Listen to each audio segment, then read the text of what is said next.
नमस्कार, मैं संध्या सिंह एक बार फिर आपके सामने हाजिर हुई हूँ। मेरे 21 डे का जो पूरा प्लेलिस्ट है उसका आज 20वां दिन है, यानी 20th डे है। तो अगर आप सच में इस प्रैक्टिस से, कुछ अभ्यास से कुछ फ़ायदा उठाना चाहते हैं तो आप मेरा डे 1 से जो सीरीज़ है एपिसोड 1 से शुरू करें और प्रैक्टिस करें, उसको फॉलो करें। और जहाँ पर भी आपको लगता है कुछ कन्फ्यूजन है तो आप मुझसे पूछ सकते हैं, मैं जितनी जल्दी हो सके आपको आपका जवाब दूंगी। तो आज मैं बात कर रही हूँ 20वें दिन की।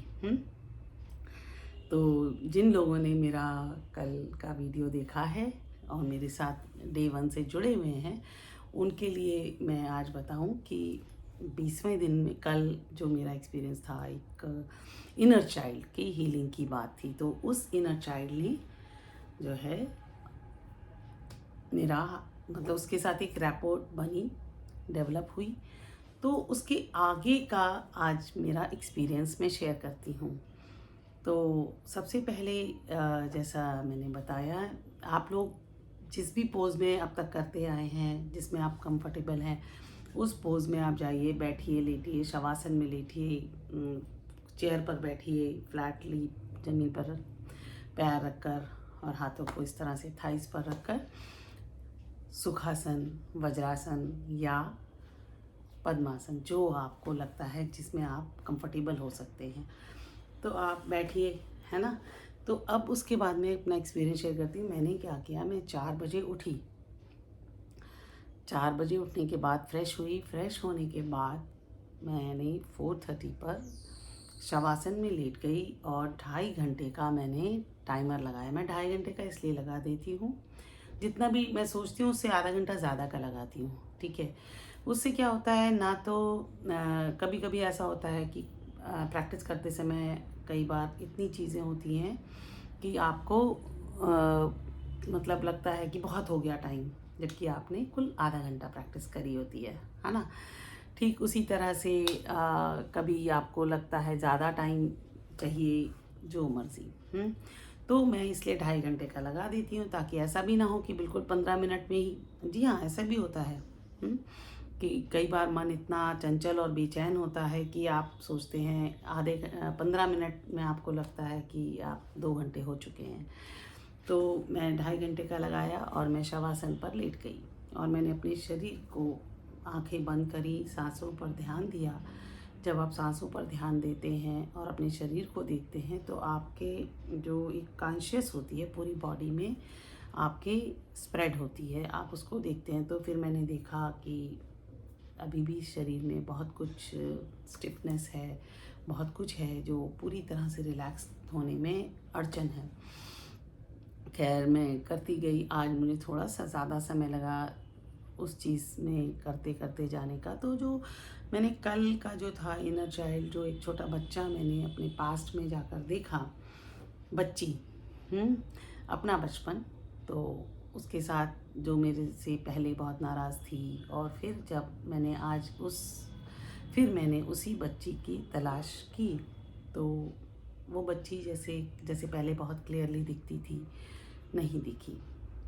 तो खैर, मैंने उस बच्ची को अपने मन में मेडिटेशन में समझने की कोशिश करी कि उसके अंदर क्या चल रहा है और वो कौन सी चीज़ है जो वो महसूस कर रही है।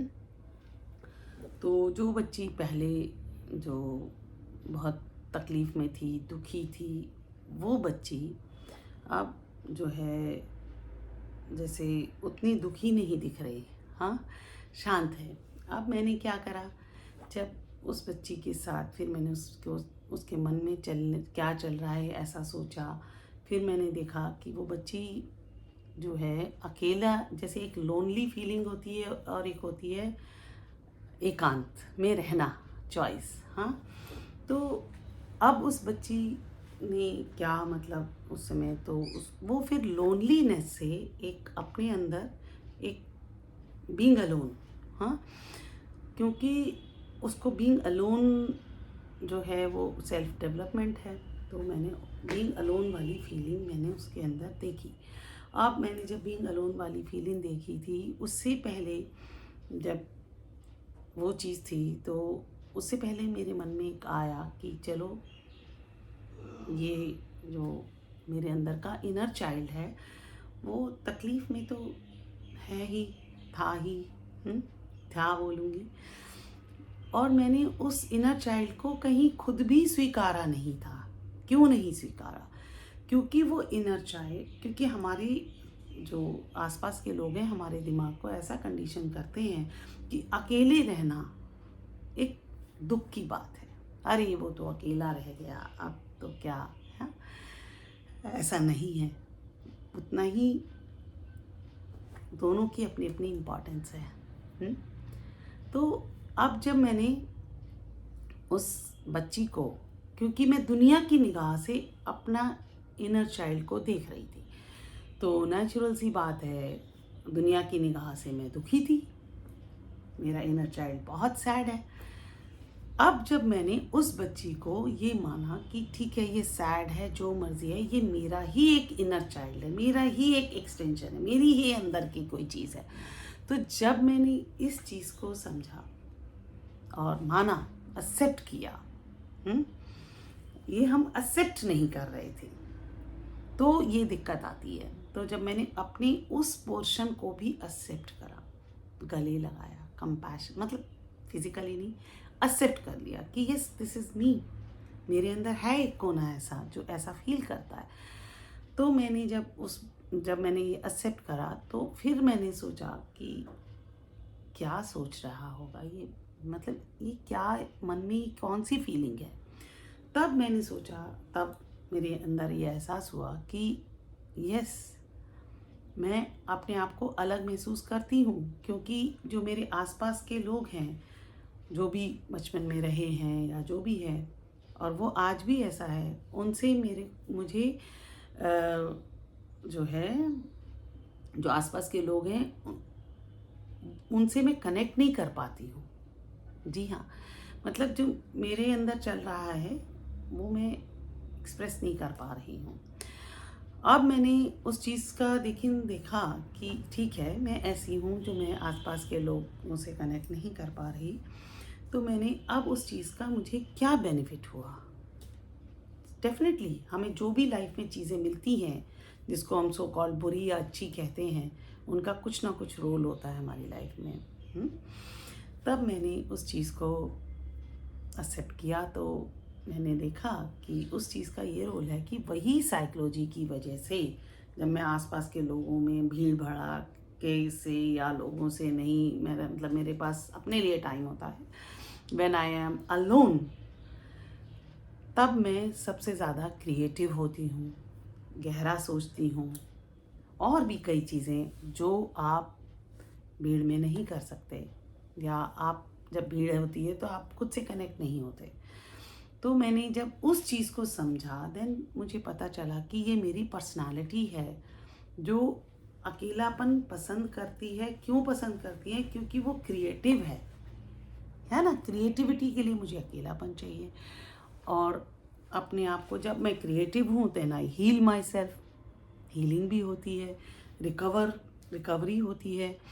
तो वो जो क्रिएटिविटी है उसको नरिश करने के लिए अकेलापन चाहिए, और अकेलापन अगर मेरी लाइफ में है, चाहे कैसे भी है, चाहे मैं अंदर से अकेला फील करती हूँ या आसपास कोई नहीं है इस वजह से बाहर से भी अकेली हूँ, या मैं किसी से कनेक्ट नहीं कर पा रही, या लोग डिफरेंट हैं, मेरी सोच से अलग उनकी सोच है, तो इसका मतलब क्या है? उसका मतलब कुछ ना कुछ मेरी लाइफ में बढ़िया है। तो मैंने जब इस चीज़ को एक्सेप्ट करा, देन आई रियलाइज्ड कि उसी बीइंग अलोन की वजह से मैं बहुत ही क्रिएटिव रही हूँ। अगर मैं छोटे से छोटा काम भी करती हूँ तो क्रिएटिविटी रहती है। हाँ, क्योंकि अगर आप जैसे एक एग्जांपल देती हूँ, जब कोविड फैला था तो पहले तो लगा कि अरे, क्योंकि आप जो कर रहे थे उससे थोड़ा अलग हट के सोच रहे हैं। हाँ, और मैं कुछ अपने क्रिएटिविटी में मेरे कुछ इन्वेंशंस भी रहते हैं, तो मेरा अचानक से जिस डायरेक्टर से मिलना था, जो डीन थे यूनिवर्सिटीज़ के, नहीं मिल सकती थी क्योंकि कोविड हो गया, फैल गया और सब जगह लॉकडाउन है। तब मैंने सोचा कि ठीक है, ऐसा है, लेकिन इसका कुछ ना कुछ तो मतलब होगा। तब मैं अकेली हो गई, क्योंकि तब तो जेन्युइनली सभी अकेले हो गए थे। तब मैंने उस समय पर जितना क्रिएटिविटी करी है हर चीज़ में, तो अगर आप अकेले हैं तो डेफिनेटली कई बार फोर्स्ड लगता है कि एनवायरनमेंट दे रहा है, लेकिन उसका मतलब मुझे तो यही लगा कि अगर आप सच में अकेले हैं तो ये दुख की बात नहीं है, ये उल्टा कोई अपॉर्चुनिटी है कि आप कुछ नया सोच सकें, जो रूटीन से हट के सोच सकें। ये एक मौका है। तो मैंने इस चीज़ को इस तरह से समझा। तो अब देखती हूँ, आज 20वें दिन का तो मुझे एक वो समझ आया, मैंने उस इनर चाइल्ड को एक्सेप्ट करा, समझा, तो ये रिज़ल्ट आया है। कल का क्या रिज़ल्ट आएगा मुझे भी नहीं पता, मुझे एक दिन पहले भी नहीं पता होता। आज का सारा दिन मैं उस इनर चाइल्ड के उसको एंजॉय करने वाली हूँ कि जो इनर चाइल्ड से कनेक्ट करके जो मेरे अंदर एक जॉय आया, एक सेटिस्फेक्शन आया, एक होलिस्टिक फीलिंग आई, एक पूर्णता का एहसास हुआ। जैसे नहीं तो एक था, एक कोना साइड में बिठा रखा था, हाँ, जो दुखी था। जब मैंने उसको एक्सेप्ट किया है, देन जैसे कहते हैं कि कोयले को बहुत प्रेशर होता है तो डायमंड बनता है। तो अब उस डायमंड को कैसे कहाँ करना है मुझे भी नहीं पता। अब कल का फिर मैं बताऊंगी। सच में मैंने ये जो 21 दिन एक डिसिप्लिन और एक अलाइनमेंट के साथ जो मेरा मेडिटेशन हुआ है, उससे मुझे एक अलग लेवल का सेटिस्फेक्शन मिला है और समझ आया है। फिर मिलते हैं। अगर आपको मेरा ये वीडियो अच्छा लगता है तो लाइक करिए, शेयर करिए, सब्सक्राइब करिए, और डे 1 से आप अगर जुड़ेंगे, मतलब पहले वीडियो से, और एक दिन रोज़ करिए, कभी कोई 2 दिन भी हो सकता है कोई वीडियो, तो आप डेफिनेटली अपने अंदर के उस हीरे को पहचान सकेंगे, जिसको आपने अपना डर, अपना ट्रॉमा अपना बना रखा था। नहीं जी, वो तो बहुत ही कीमती है, उसको बस हम समझ नहीं पाए, है ना। हीरे की जो पहचान जो है जौहरी ही कर सकता है, तो क्यों ना हम वो जौहरी बने जो अपने अंदर के हीरे को पहचान सकें। फिर मिलती हूँ, तब तक के लिए नमस्कार।